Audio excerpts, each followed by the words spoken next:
Și asta ne voi juca eu.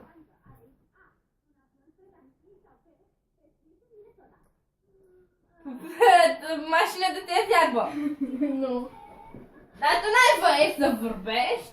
Dar am voie să spun nu. Căruț. Da. Yeee! Ai un punct, hai. Stai că am picat ciupice. Legănat.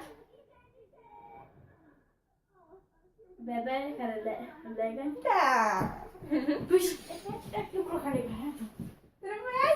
Trebuia să dea pe bebe. Hai. Dansezi.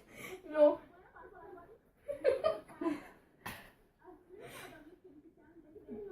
Arăți spre cineva.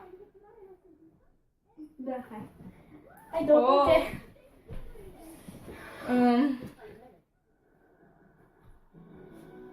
Dansezi? Vals?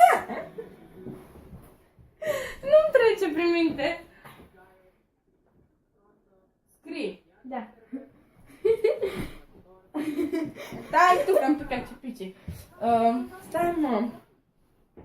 Dai lemne. Golf. Golful nu e așa. Dai lemne. Topor. Da mă. Dar trebuie să zici și cu ce. Despre pe mâini. Te dai cu cremă. M-am inspirat și eu de pe aici. Stai. Cum era faza aia, mă? Zbor.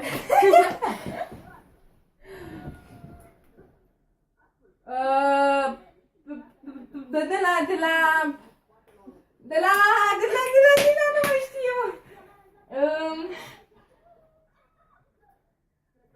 Ordoni.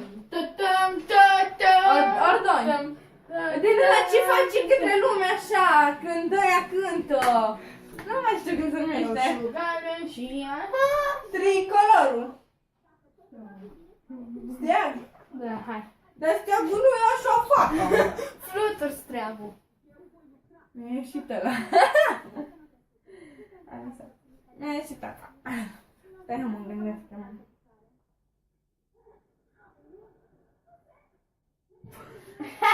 Kickbox, box. Da. Dar ce dur am stat.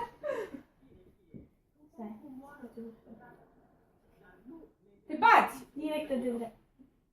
Nu, stai că am zis. Minus un punct. Nu, stai că am zis. Minus un punct. Aștept pe ters.